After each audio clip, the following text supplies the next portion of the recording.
Palabog ang mga residente sa iba't ibang bayan sa Batangas nang maramdaman ang isang malakas na pagyanig. Nasa frontline ng balitang yan, si Gary De Leon. Sa barangay Sambat sa Balayan naman, nagkumawag palabas ng kalsada dahil sa takot ang mga empleyado ng isang convenience store. Nagkanambagan din ang mga gate sa nasugbu dahil sa lakas ng pag-uga. Ganyan din ang nakunang eksena sa terrace ng isang residente sa Kalaka. Ayon sa P-Box, tumama ang magnitude 4.7 na lindol sa Batangas. Nakita lang ang epicenter nito sa lungsod ng Kalaka, 12:43 ng madaling araw. Naramdaman din ang pagyanig sa mga kalapit na lugar.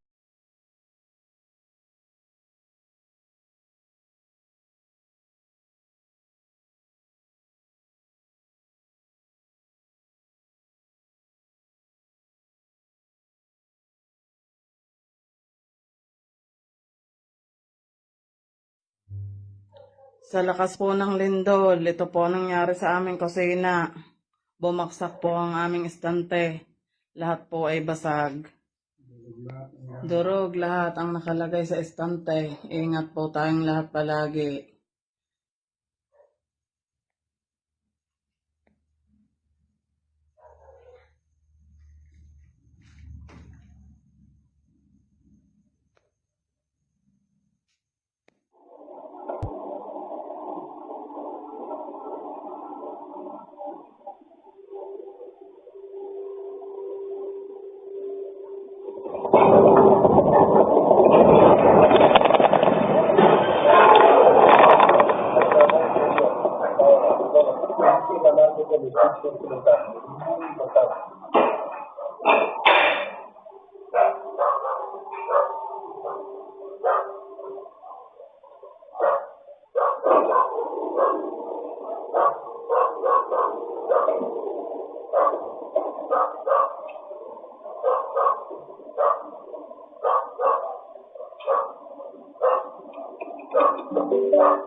Lolo gempa, di pone drarugrug. Lolo gempa, di pone drarugrug. Di pone pararecah. Iya na gede, ya Allah, astagfirullahaladzim.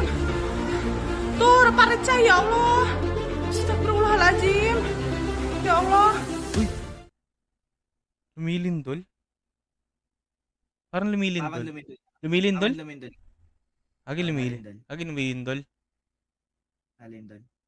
Lakas. Lumilindol mga bossing. Puti ka.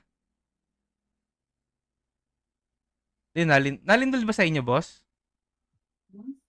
Agi lakas ng lindol. Putik. Ito totoo na lindol. Lindol pero 2K pa din, no? Kinabahan ako. Naramdaman mo diyan, Kel? Lumindol boy, lumindol. Lumindol, no? Gumalaw yung kama ko eh. Akala ko gumalaw lang yung ano ko. Putik. Kinakabahan ako ah.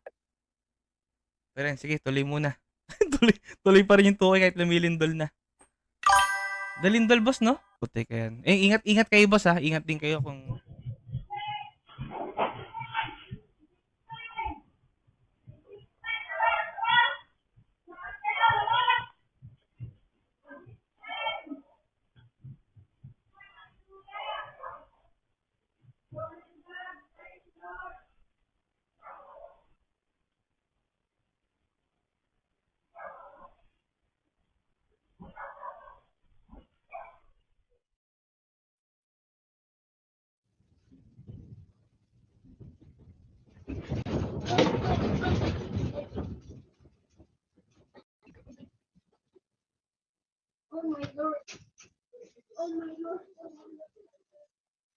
Ano? Eh. Na, Ano yung sumasabog? Oh, gago. gago na lindol. Lo, nalindol kay Minea. Nalindol mo yung screen ni Minea na, uga, oh. Nalindol. Gagi, nalindol din dito. Nalindol. Nauga pa rin yung screen ni Minea. Oo nga. Nauga din dito. Agad, dami nangyayari. So, ito lang, dito muna tayo sa bangka. Ang dami nangyayari, gago.